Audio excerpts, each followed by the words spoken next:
Hi, welcome back. Hey, I'm here again with Dave Deuble. We're over at the Vortex and we've got an exciting program for you. We're actually going to start building one of these exciting M1 BMW cars from scratch, so stay tuned.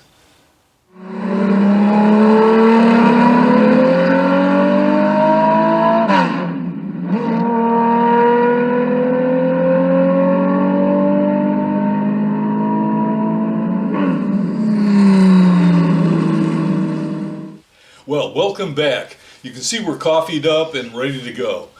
We have done a couple of videos in this series. If you look back on the playlist on my channel under Slot Cars, you can see we did an introductory video for IROC racing with our Slot Car Club.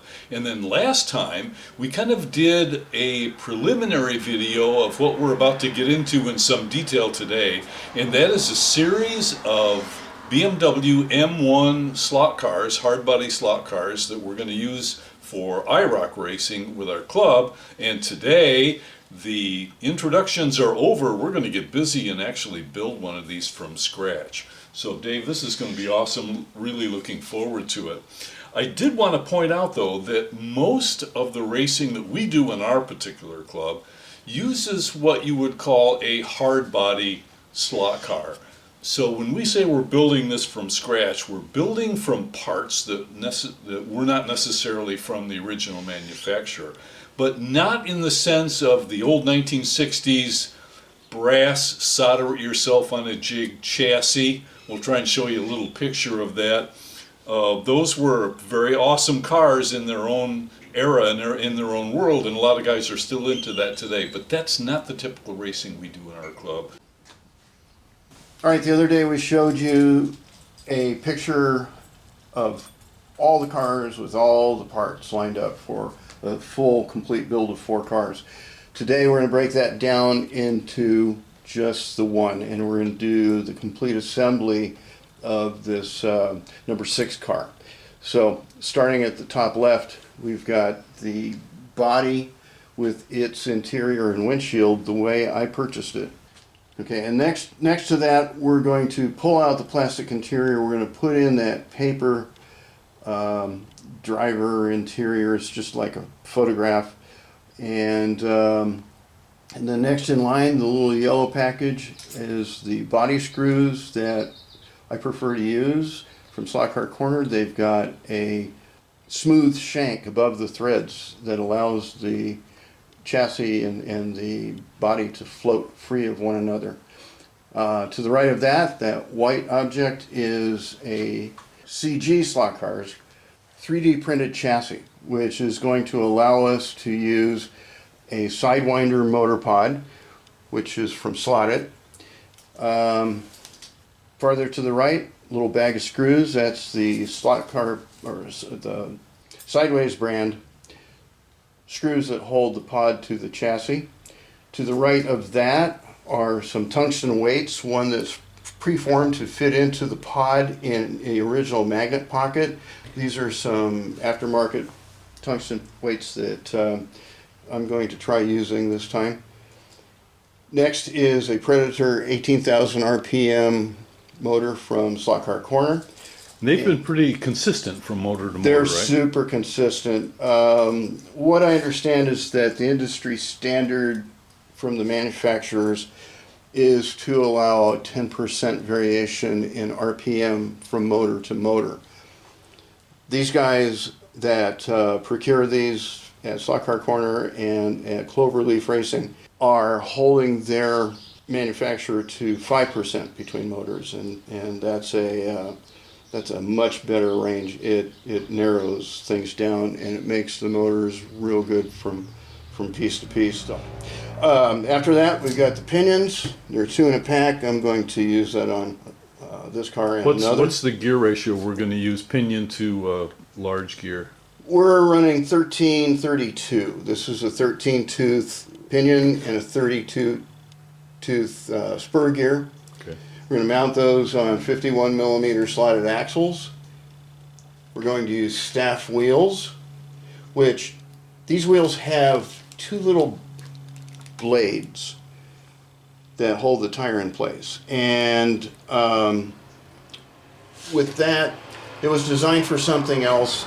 I have to fill that little gap between them with a couple of O-rings here, and then the quick slick silicones will fit right on there, and that pretty much takes care of everything mounted to the chassis and the rear assembly. Moving back over to the left, we're going to start with the guide flag, which is at the very front of the chassis. It's the piece that fits down in the slot and carries the tinned copper braid that runs against the braid in the track and picks up the power from the track.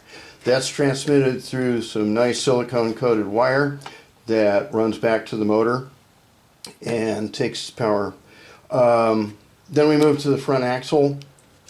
In this package over here, we saw two axles for the rear.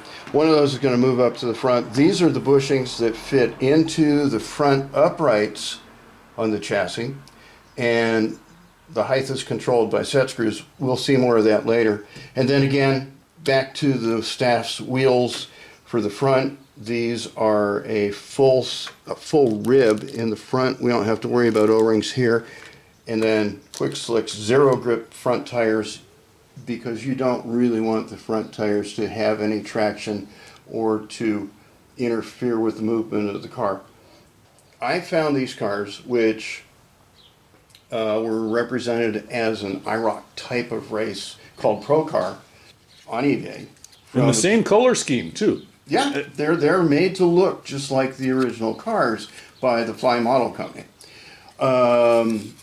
And they're really, really well done. But I want to give a nod to Jim Rose at NorCal Stock Cars. He found these. He was going to do this project and decided against doing it. Jim is a well-known racer in California and other parts of the world. He's been around a long time, and back in 2010, I met him at the Peterson Automotive Museum when we went for a big race where there were all kinds of clubs, and Jim won that race. So yeah, Jim, thanks for the inspiration. Dave, if that's cool with you, let's hit the bench and get busy. Okay. Okay, so back to removing the interior with a wood-type chisel, reasonably sharp. I'm going to take and just try to work some of that material off of these posts, and without driving the thing through my hand, and get that flattened off where you can see it's actually a post in there, and that should work on that one. And there's 4 corners to this thing, so let's keep going. See if we can get all that apart. Not always very easy. But why do you like the chisel instead of just going in there with a Dremel and doing some damage? Because I do damage. I don't want to ruin these posts. I don't want to shorten them to the point to where I couldn't put this back together in its original condition.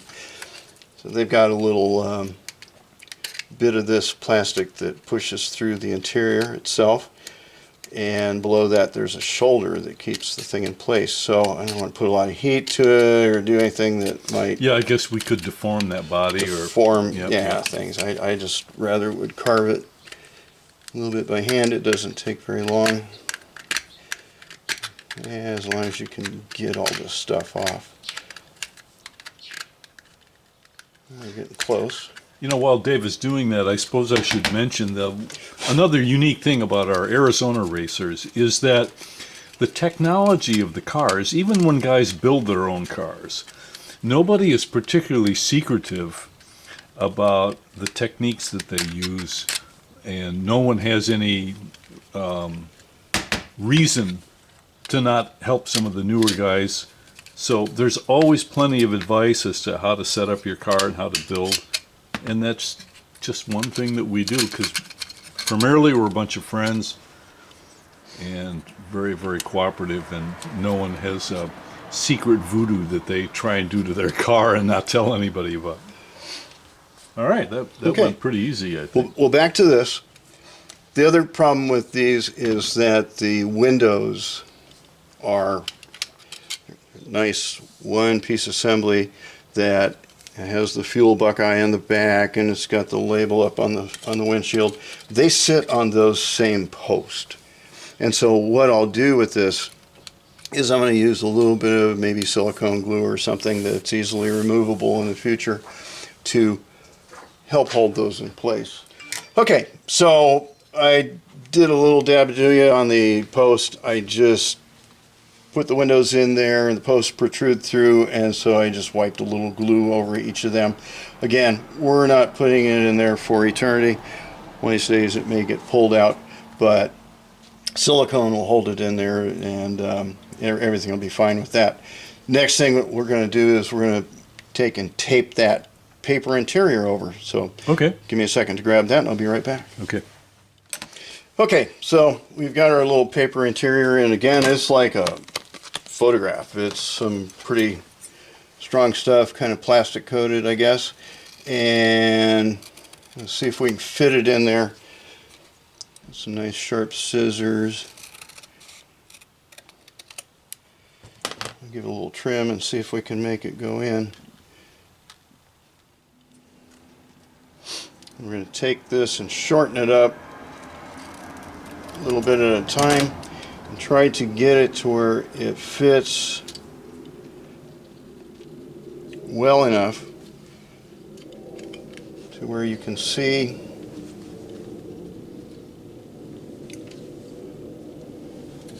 you can see the little driver in the dashboard. Nothing 3D in there, just a flat picture.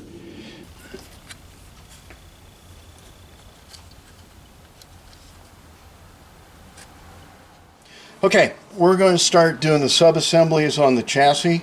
Basically, I'm going to assemble some pieces and parts onto this motor pod. And then we'll put the gear on the motor. We're going to trim off some tabs first, and let's get working on putting that together. Real quick, let's cut these things off. This chassis does not require these mounts, and so we're just going to snip those right off, and they go flying. So got that one, get that one. Now we're down to what we need. First thing I'm going to do is stick this tungsten weight back in the back. It's got to go in first because we're going to put an axle over it. We're going to put a motor in there, and it won't be accessible. And there's a molded spot for those weights in there, it looks like. Yeah, there's 3 positions where you can install those. I like to have one in the back right away. I can put these in later, although I may use a different weight there. I'm going to play games with that because these things are $6 a piece. Tungsten's not cheap. Okay, so there's that part. Next we're going to snap these little spherical bushings into the side where they ride in the motor pod, and I'm going to move over to the lathe. Okay, let's get a tight shot of that bushing there. Okay. The bushing is 3/32 in the center, and it's spherical shaped, and so when it rides in the little hole in the side of the chassis, it actually has some movement. Oh, like a little eyeball. Yeah. Kind of a thing. Okay. Or like one of the guys in our club calls them swivel balls. Okay. It's not a big deal. I take and just push it down against an immovable object, and hope that it don't squirt out of there and go flying somewhere in the process of doing it.